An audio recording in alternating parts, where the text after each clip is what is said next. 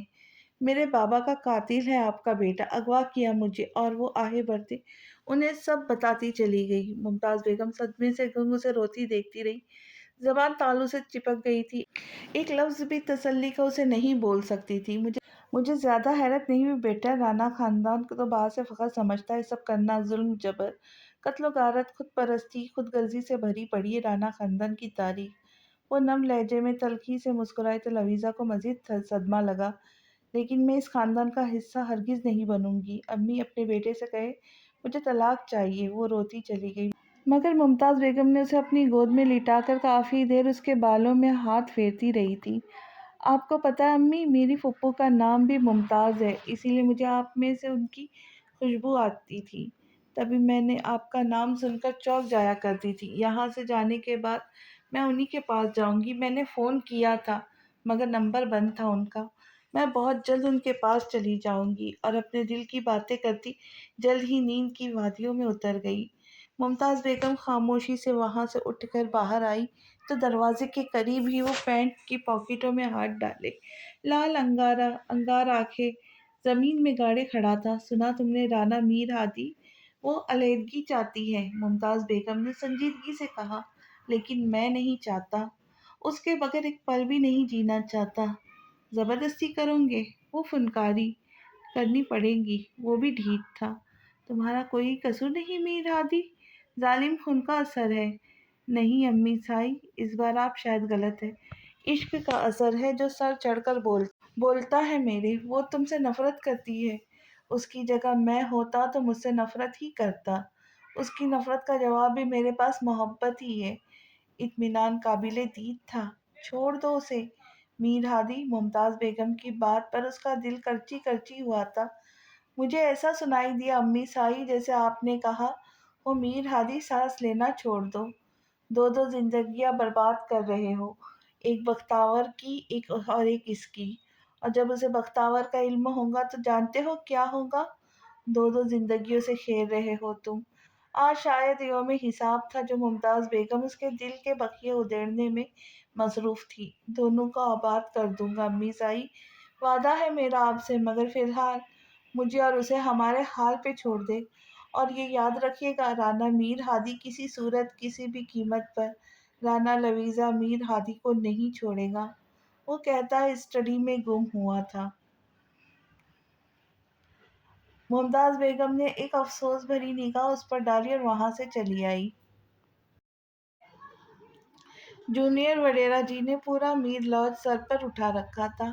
آج اس کے پیدائش کے بال اتروائے گئے تھے۔ اب لویزا ممتاز بیگم کی ہدایت کے مطابق نرمی سے اس کے جسم کی مالش کر رہی تھی، اور کچھ دیر بعد اسے نہلایا جانا تھا۔ وہ اب بہت عمدہ انداز میں اس کی دیکھ بھال کرنے لگی تھی، نو مولود کی دیکھ بھال بھی جو ایک شعر لانے کے متعارف تھا، جو وہ بخوبی کر رہی تھی۔ وہ بیبی کی کیئر کر رہی تھی، اور میر ہادی نے قدم قدم پر اس کے لاکھ مزاحمت کرنے اور نہ کرنے کے باوجود اس کی کیئر کی تھی۔ اب وہ صحت یاب ہو چکی تھی، اپنا خیال رکھ سکتی تھی۔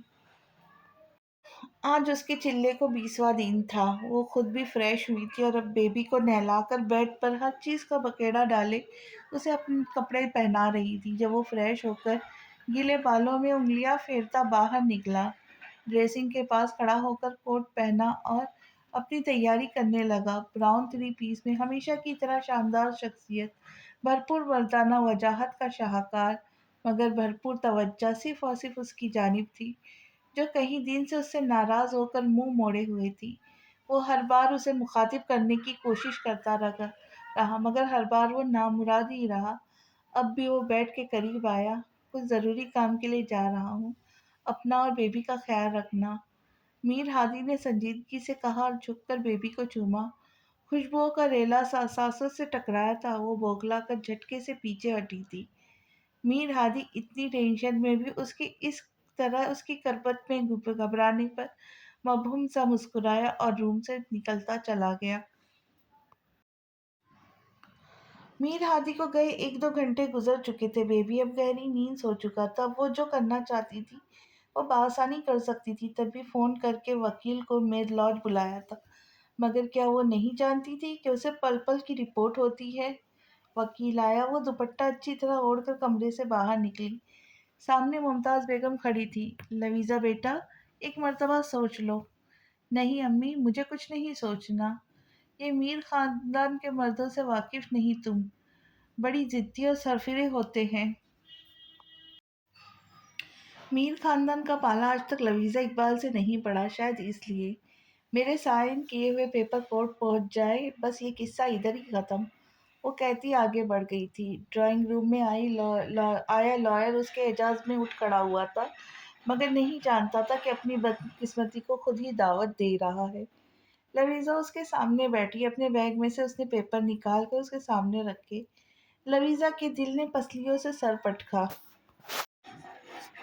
کمال شخص تھا جس نے مجھے تباہ کیا، خلاف اس کے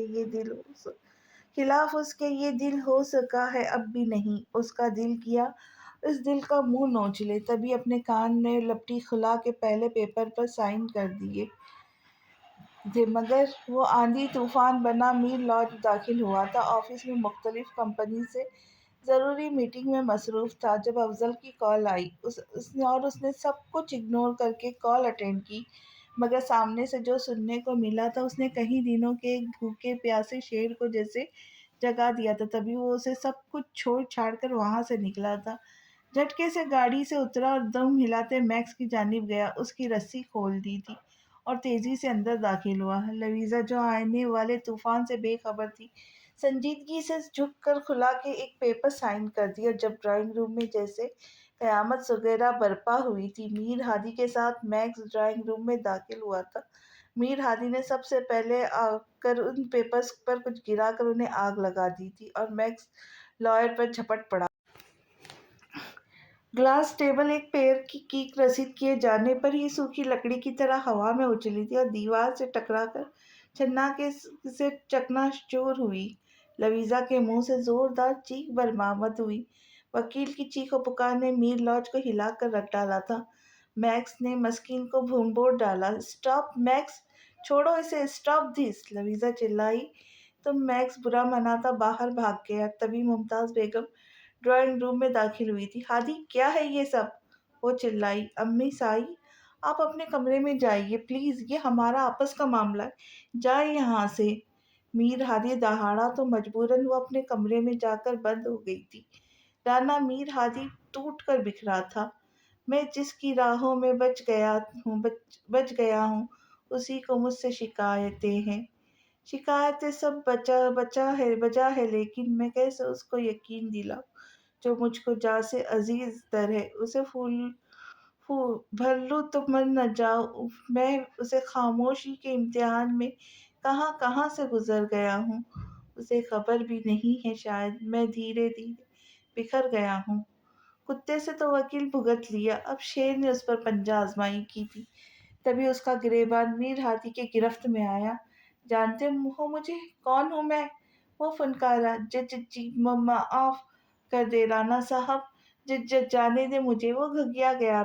میر ہادی نے اسے اس کے بیگ سمیت ڈرائنگ روم سے باہر پھینکا۔ گارڈز اسے گھسیٹتے لے جا چکے تھے۔ اب ڈرائنگ روم کی ہر چیز تہس نہس ہو رہی تھی اور وہ اس کا جنونی پاگل پن والا روپ دیکھ ڈر سہمی مگر غصے سے لال بھبو کا چہرہ لیے ایک کونے میں کھڑی تھی۔ تبھی پیر پٹکتی وہاں سے جانے لگی تھی جب وہ جارحانہ تیور لیے اس کی جانب بڑھا، بازو سے پکڑ کر اسے جھٹکے سے دیوار سے پن کیا۔ لویزا کے منہ سے ہلکی سی چیخ برآمد ہوئی۔ میر ہادی نے بازو چھوڑ کر دیوار پر دائیں بائیں ہاتھ رکھے۔ آخر چاہتی کیا ہو تم؟ لال انگارہ آنکھیں، سرسراتا لہجہ۔ ایک مرتبہ تو لویزا کے بھی گلے میں گٹھلی سی ابھر کر معدوم ہوئی تھی۔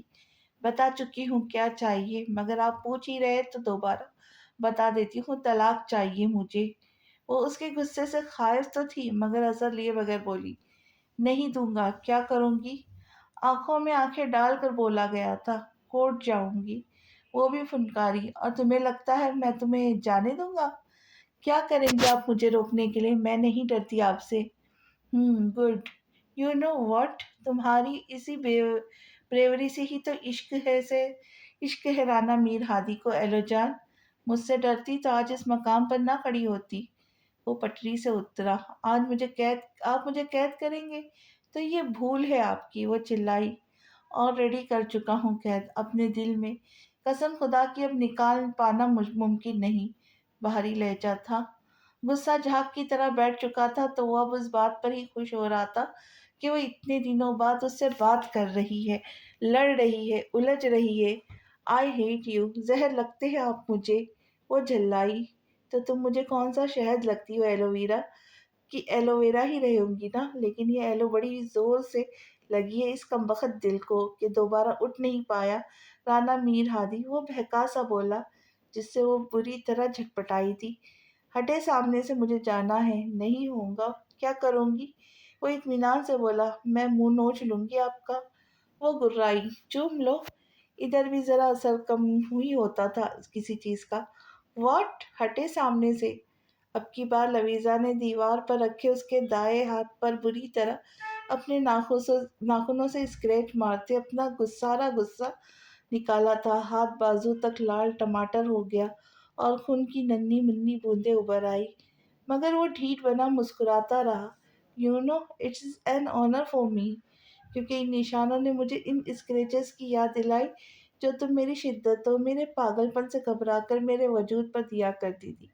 یاد ہے نا؟ لویزا کے کان کی انتہائی قریب بھاری بوجھل لہجے کے گمبھیر سرگوشی، کچھ گردن کان پر حدت سے سانسوں کی تپش۔ لویزا کی سانس حلق میں ہی اٹک چکی تھی، کانوں تک وہ لال ٹماٹر ہوئی تھی۔ میری سانسیں بھرتی اپنی حالت پر قابو پانے کی کوشش کرنے لگی، جبکہ وہ قریب کھڑا اس کی غیر ہوتی حالت سے محظوظ ہو رہا تھا۔ اول درجے کی چیپ، گھٹیا اور بے شرم انسان ہے آپ۔ وہ دانت پیستی اس کے سینے پہ ہاتھ رکھ کر اسے پرے دھکیلتی اپنے کمرے میں چلی آئی تھی۔ پیچھے وہ اب ساری بھڑاس نکال کر پرسکون سا بالوں میں ہاتھ پھیرتا صوفے پہ گرتا چلا گیا، مگر کمرے میں آ کر اپنی بے بسی پر دل کھول کر آنسو بہائے تھے کہ اسے برباد کرنے والے اور اس کے بابا سے دور کرنے والے سے تو کھل کر نفرت بھی نہیں کر پا رہی تھی۔ اپنا ہی دل بغاوت پر اتر رہا تھا، مگر اس نے اپنے دل کی ہرگز نہیں سننی تھی، بالکل بھی نہیں۔ ممتاز بیگم بیڈ پر بیٹھی لویزا کے واش روم سے باہر آنے کا انتظار کر رہی تھی۔ آج وہ چلا نہائی تھی اور حویلی کی رسموں کے مطابق چلا نہا کر باہر واش روم کے دروازے پر ہی اس کا منہ میٹھا کر کے پہلے گود میں 7 قسم کے میوے، 7 قسم کے پھل دیے جاتے تھے، جس کا مطلب تھا اس کی گود ہمیشہ بھری رہے۔ پھر زارون کو اس کے گود میں دیا جانا تھا۔ حویلی سے ابھی اس سب کافی دفعہ اس سے مل کر گئے تھے۔ اجالا اور عالی عمرے کے بعد وہاں سے ہی لندن اجالا کے پھپھو کے پاس چلے گئے تھے۔ اسی دوران لویزا نے دوبارہ اس کے منہ لگنے کی غلطی سے بھی غلطی نہیں کی تھی۔ جہاں تک ممکن تھا اس سے گریزاں رہ کر اسے بے تحاشا تڑپایا ہی تھا، مگر 2 چیزیں تھیں جو وہ چاہ کر بھی نہیں روک پائی تھی، ایک ہادی کا لویزا کی کیئر کرنا، دوسرا اس کا بیبی کے ساتھ بری طرح اٹیچ ہونا۔ لویزا بات لے کر باہر نکلی تو دروازے پر ہی ممتاز بیگم نے اس کا منہ میٹھا کروایا، پھر اس کی گود میں میوے اور پھل رکھے گئے جو کہ اس نے پاس کھڑی فریدہ کو تھما دیے، پھر اس کی گود سے زارون کو دیا گیا۔ ممتاز بیگم نے اسے اپنے سینے سے لگا مبارکباد دی۔ میر ہادی خاموش سا دیوار سے ٹیک لگائے یہ ساری کارروائی دیکھ رہا تھا۔ ممتاز بیگم صدقہ و خیرات دیے باہر لان میں نکلی تو میر ہادی آہستگی سے چلتا اس کے قریب آیا۔ میری طرف سے بھی مبارک قبول کرو ایلو جان۔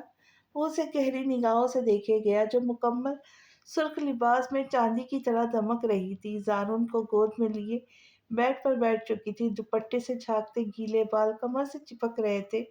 مبارکباد نہیں، کھلا چاہیے مجھے، وہ دے دے، مہربانی ہوگی۔ لہجہ چپتا ہوا سا تھا جو میر ہادی کی آنکھوں میں کرچیاں بکھیر گیا۔ وہ تو ملنے سے رہی، وہ دانت پیس کر بولا۔ کیوں؟ کافی وقت گزر چکا، اب تک تو آپ جیسے امیر زادے کا دل بھر جانا چاہیے تھا کہ اب تک۔ لویزا اپنی جگہ سے 2 فٹ اچھلی تھی کیونکہ وہ پیچھے ڈریسنگ کا شیشہ پرفیوم کی بوتل مار کر دھماکے کے ساتھ چکنا چور کر چکا تھا۔ افسوس تو اسی بات کا تھا کہ غصے سے پاگل ہو کر بھی وہ اسے کچھ نہیں کہہ پاتا تھا، وہ ہر مرتبہ اس کی روح تک کو چھلنی کرتی، اس کے تمام بخیے ادھر دیتی، تبھی شدید تیش و اشتعال میں کمرے سے نہیں نکل گیا۔ کچھ دیر بعد ہی اس کی گاڑی کی آواز سنائی دی۔ لویزا تلخی سے مسکرائی۔ سچ ہمیشہ کڑوا ہوتا ہے۔ کئی دنوں سے جو سوچ رکھا تھا اس پر عمل کرنے کا وقت آن پہنچا تھا۔ اب تو موقع بھی تھا۔ وہ ممتاز بیگم کے منع کرنے کے باوجود چھوٹے سے بیگ میں اپنی اور بیبی کی ضرورت کی چیزیں رکھتی، انہیں اللہ حافظ بول کر کیب کروا کر گھر سے نکل آئی تھی۔ اسے نہیں پتا تھا اس کے اس عمل کا اتنا شدید رد عمل ہوگا۔ میر ہادی کو اطلاع مل چکی تھی۔ وہ فوراً میر لاڈج آیا۔ لویزا کے اسے بتائے پوچھے بغیر اس اقدام نے میر ہادی کو غصے سے پاگل کر چھوڑا تھا۔ تبھی ایک حتمی فیصلہ کرتے، ایک نتیجے پر پہنچتے وہ ممتاز بیگم کو لیے گھر سے نکلا تھا۔ اب تو یہ طے تھا کہ اب اسے اتنی ڈھیل بالکل نہیں دینے والا تھا کہ وہ یوں منہ اٹھا کر کبھی بھی کہیں بھی چلی جاتی۔ تبھی افضل اور گارڈز کے فوجی ساتھ لے تھے۔ تمام راستے اس کے جسم و جان ایک اندیکھی جلن سے سلگے جلسے تھے۔ پون گھنٹے بعد وہ اپنی پھپھو ممتاز بیگم کے گھر کے باہر گاڑی سے اتری تھی۔ جلدی سے دستک دے کر اندر داخل ہو گئی۔ ممتاز بیگم جو دستک کی آواز سن کر دروازے تک ہی آ رہی تھی، اسے دیکھ اس کے ہاتھ میں معصوم نو مولود دیکھ کر حیران رہ گئی تھی۔ وہ دونوں ایک دوسرے کے گلے لگ کر پھوٹ پھوٹ کر روئی تھی۔ ممتاز بیگم نے فون کر کے ظفر کو اطلاع دی تو وہ بھی چلا آیا تھا۔ تمام کہانی سن کر ظفر بھی اسے تسلی دیتا رہا۔ اب تو یہ طے تھا، جب وہ لوٹ ہی آئی تھی تو اب ظفر کا ہونا ہوگا۔ یہ جاگتے دن میں جاگتی آنکھوں سے پھر سے سپنے بننے لگا تھا۔ ہچکیوں کے دوران خود پر بیتنے والی تمام داستان وہ ان کو گوشے گزار کر چکی تھی، اور اپنے بابا کو یاد کر کے وہ بے تحاشا رو دی تھی۔ پھوپھو، میں اب اس وحشی درندے کے پاس واپس نہیں جاؤں گی جو میرے بابا کی موت کی وجہ بنا، جس کی وجہ سے بابا نے خودکشی کی۔ وہ پھوٹ پھوٹ کر ان کے سینے سے لگ کر روئی۔ ممتاز بیگم حیران ہوئی۔ اسے سچائی بتانے کو منہ کھولا ہی تھا جب ظفر نے نفی میں سر ہلاتے انہیں ایسا کرنے سے منع کر دیا۔ ماں نے ایک پرشکوہ نگاہ بیٹے پہ ڈالی، مگر وہ بھی خود غرضی کا مظاہرہ کرتے نگاہیں چرا گیا۔ یعنی وہ جو اس بات کا چشمدید گواہ تھا، اسے کبھی حقیقت نہیں بتانے والا تھا۔ ظفر نے لویزا کے کندھے پہ اسے تسلی دینے کو اپنا دایاں ہاتھ رکھا تھا۔ تبھی دھاڑ سے بیرونی دروازہ کھلا تھا۔ رانا میر ہادی جنونی انداز میں تیش و اشتعال سے پاگل بنا اندر داخل ہوتا چلا گیا۔ اس کے پیچھے گارڈز کی فوج اور افضل بھی اندر داخل ہوئے تھے۔ لویزا صدمے سے گم جری سہمی کھڑی تھی جب میر ہادی نے اس کی گود سے زارون کو لے کر افضل کو تھمایا۔ بیبی کو گاڑی میں امی سائی کے حوالے کرو۔ افضل بیبی کو لے کر باہر جا چکا تھا۔ وہ ہوش میں آئی اور افضل کے پیچھے جانب لپکی۔ زارون! جب بیچ راستے میں میر ہادی نے اس کا بازو دبوچا تھا۔ مجھے اس آدمی کا دایاں ہاتھ چاہیے۔ میر ہادی دوڑا۔ اندر آتے ہی اب گارڈز نے ظفر کو دھڑکنا شروع کیا تھا۔ ممتاز بیگم چلانے لگی تھی، ظفر! ہادی چھوڑے اسے! لویزا مچلی اور ظفر کی جانب لپکی۔ وہ چیخ چلا رہی تھی، میر ہادی چھوڑو مجھے، اسے چھوڑو، اسے دور ہٹو، چھوڑ دو، جانے دو اسے۔ جب میر ہادی جھٹکے سے اس کا بازو جکڑے اسے اندر روم میں لے کر گیا تھا، لے جا کے اسے دیوار سے پین کیا، وہ اب بھی مسلسل ظفر کی چیخیں سن اور ممتاز بیگم کو بے ہوش ہوتے دیکھ چلا رہی تھی۔ شش! میر ہادی نے لال انگارہ کے لیے اس کے لبوں پر انگلی رکھی۔ وہ روئی گئی۔ جانتی ہو، زندگی میں سب سے زیادہ میں نے کس سے نفرت کی ہے؟ باہر جو آدمی میرے ہاتھوں مرنے والا ہے، اس سے۔ اس وقت میرا غصہ سوا نیزے پر ہے۔ لو جان، اگر نہیں چاہتی کہ پہلے جو مجھ سے بائی مسٹیک ہوا تھا، اب وہ بھی مجھے جان بوجھ کر کروں، ایک قاتل بنتے ہوئے کسی بے گناہ کے خون میں اپنے ہاتھ رنگ لوں، تو میرا غصہ کم کرو۔ عنایت سوئر میں مذاق کے موڈ میں ہرگز نہیں۔ اس کی اس فرمائش پر لویزا نے پھٹی نگاہوں سے سامنے کھڑے اس سائیکو آدمی کو ملاحظہ کیا گارڈ اسے مار مار کر ادمرہ کر چکے تھے۔ کم آن ایلو جان، وہ مر رہا ہے، میر ہادی کا سرسراتا لہجہ۔ اوہ کم آن ڈو اٹ، ہی ول ڈائی۔ لویزا بے تحاشا روئی، مگر سامنے کھڑے اس بے محض ستمگر کے بھیجے جبڑے اور تنی رگیں نارمل ہونے کا نام نہیں لے رہی تھی۔ ہر دفعہ وہ لویزا کو خود سے نفرت کرنے کی ایک نئی وجہ بڑی شان سے دیا کرتا تھا۔ ظفر کی چیخیں کم ہونے لگی تھی یا واقعی وہ مرنے والا تھا، تبھی لویزا لرزتے کانپتے وجود کے ساتھ بے تحاشا روتے اس سنگ دل کے سینے سے لگی تھی۔ اس نے بھی بے دھڑک اس کے کمر کے گرد بازو حمائل کیے تھے۔ اسٹاپ! وہ دہاڑا۔ گارڈز وہاں سے نکلتے چلے گئے۔ لویزا نے اس کے کندھے پہ ہاتھ رکھ جھٹکے سے اس سے دور جانا چاہا، مگر وہ اس سے لپٹا، اس کی سانسوں سے اپنی دسترس میں لے چکا۔ دونوں ہاتھ دیواروں پر دائیں بائیں کر دیے۔ آج پھر اس کے لمس میں بھرپور شدت تھی کہ لویزا کو اپنی جان ہی نکلتی محسوس ہوئی۔ وہ شاید اتنے دنوں کے بعد خود کو سیراب کرتا، اس کی سانسیں تک پینے کے در پہ تھا۔ تبھی لویزا بے تحاشا سہتے اس کے باہوں میں جھول گئی تھی۔ وہ پیچھے ہٹا اور کمر میں ہاتھ ڈالتے اسے اپنے بازوؤں میں بھر لیا۔ باہر نکلا، ایک حقارت آمیز نگاہ اس شخص پر ڈالی۔ باہر نکل کر اسے نرمی سے گاڑی میں بٹھایا۔ میر ہادی، کیا کیا تم نے؟ ممتاز بیگم لویزا کو بے ہوش دیکھ کر چلائی۔ ڈرائیور، حویلی چلو۔ میر ہادی نے بول کر گاڑی کی سیٹ سے ٹیک لگائی، ہاتھ بڑھا کر اسے خود سے لگا کر سکون سے آنکھیں موند لی۔ آج میں اس شخص کے زندان میں ہوں جو میرے نام پہ چڑیوں کو رہا کرتا تھا۔ لویزا کو ہوش آیا تو اس نے خود کو اس کے حصار میں مقید پایا۔ کمر پر جانا پہچانا پرتپش سا لمس محسوس کر کے وہ فوراً سیدھی ہوئی تھی۔ میر ہادی اس کے ہوش آنے پر چونکا اور لاتعلق سا ہو کر بازو پیچھے ہٹا لیا۔ امی، ہم کہاں جا رہے ہیں؟ خود کو گاڑی میں پارک کر اور ساری صورتحال سمجھ کر اس کے اوزان قطع ہوئے تھے۔ موبائل میں یوں بزی تھا ہو گیا جیسے کچھ دیکھ سن نہیں رہا تھا۔ امی بتائیں ہم کہاں جا رہے؟ وہ گھبرائی۔ حویلی جا رہے بیٹا، پرسکون ہو جاؤ۔ امی مجھے کہیں نہیں جانا، وہ رو دی۔ مگر اس معاملے میں تو ممتاز بیگم بھی کچھ نہیں کر سکتی تھی۔ سارے راستے گاڑی میں اس کی دبی دبی سسکیاں گونجتی رہی۔ سارون بھی گھبرا کر ماں کا ساتھ دینے لگا تھا۔ ممتاز بیگم نے اسے لویزا کی گود میں بھر دیا۔ گاڑی حویلی کے طویل و عریض ڈرائیو وے سے ہوتی اندر داخل ہوئی تو اتنی بڑی اور پرشکوہ عمارت دیکھ لویزا کی سانس اٹکی تھی۔ یعنی ایک اور بڑا سونے کا پنجرہ۔ گاڑی لان میں رکی تو لویزا جیسے اپنی جگہ پر جم سی گئی۔ امی سائی، آپ اندر جا کر استقبال کی تیاری کیجیے، ہم آ رہے ہیں، ہادی نے سنجیدگی سے کہا۔ ممتاز بیگم خاموشی سے اتر کر اندر چلی گئی۔ حویلی میں ایک غیر محسوس سی ہلچل مچ چکی تھی۔ میر ہادی گاڑی سے نیچے اترا۔ لیزا، نیچے اترو، سنجیدگی سے کہا گیا۔ نو، نہیں آنا میں نے باہر، یہاں نہیں رہنا، ہرگز نہیں۔ وہ نفی میں سر ہلاتی پیچھے کو سرکی۔ لیزا، کیوں چاہتی ہو میں ہر بار زبردستی کروں تمہارے ساتھ؟ میر ہادی جذبت سا ہوا۔ اب اگر نہیں چاہتی ہو میں وہی تماشا حویلی والے کو دکھاؤں تو گاڑی سے خود اتر ہی آؤ، نہیں تو میں سمجھوں گا تم پھر میری باہوں میں آنے کو مچل رہی ہو۔ میر ہادی کا لہجہ قابل دید تھا۔ لیزا، نیچے اترو، حویلی والوں کے سامنے مجھے کوئی تماشا نہیں چاہیے، مجھ سے برا کوئی نہیں ہوگا، کم آؤٹ ناؤ۔ لویزا بری طرح اپنے لب کاٹتی گاڑی سے نیچے اتری تھی۔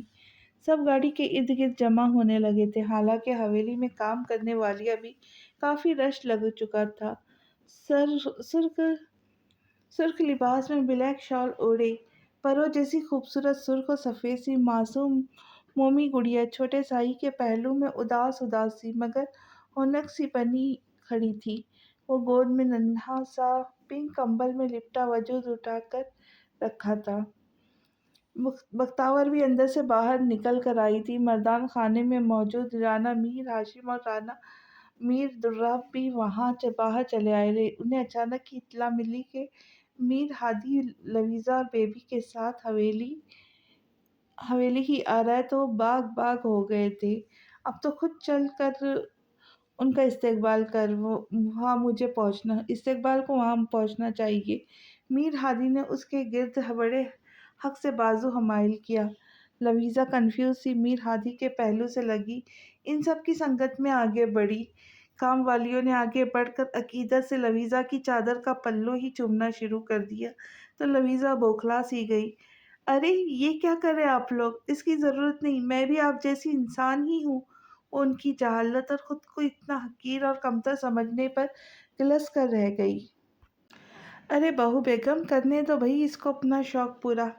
میر ہاشم نے اسے شاید باور کروایا تھا کہ اسے بھی حویلی کی روایت اور اقدار پر اسی طرح عمل کرنا ہے جیسا کہ وہاں مقیم ہر فرد کا کرتا ہے، مگر میر ہادی عدت اسے تھامے اندر لاؤنج میں چلا آیا تھا۔ وہ اماں سائی سے ملی تھی اور انہیں کے پاس بیٹھ گئی۔ سب نے باری باری زارن کو اٹھایا مگر وہ روئے گیا۔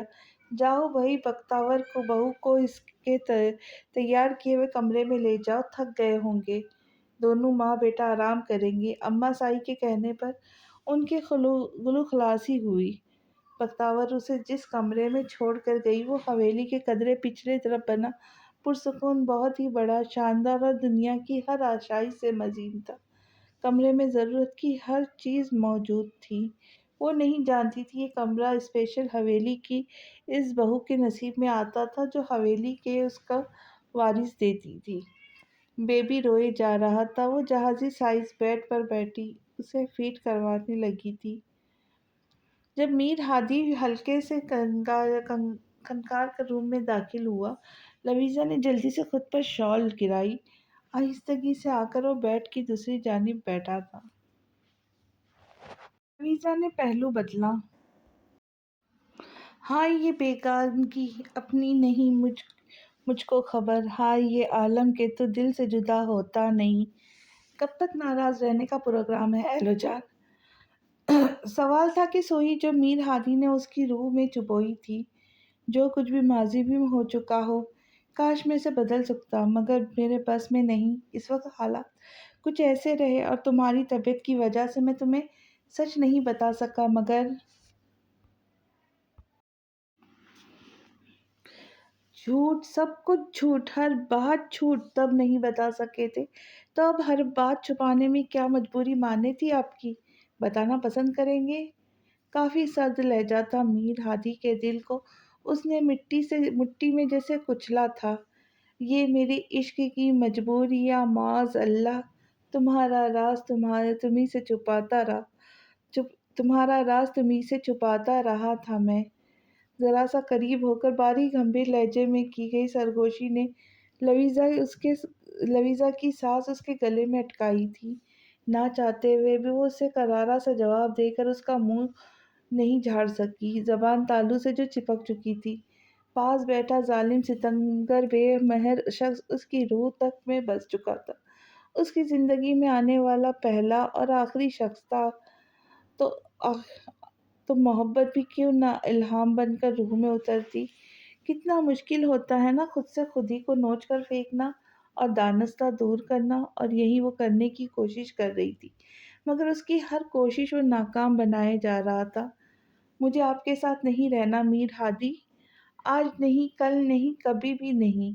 اپنے کلیجے پہ پتھر رکھ کر اس نے رخ موڑ کر بولا تھا۔ میر ہادی کے جبڑے بھیجے، کیوں ہر دفعہ وہ نئے لفظوں کے تیروں سے اسے گھائل کرتی تھی۔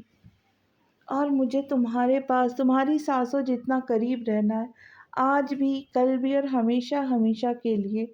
جذبوں سے چور لہجہ لویزا بیبی کو بیڈ پر لٹا چکی تھی، تبھی میر ہادی نے اسے اس کا بازو تھاما۔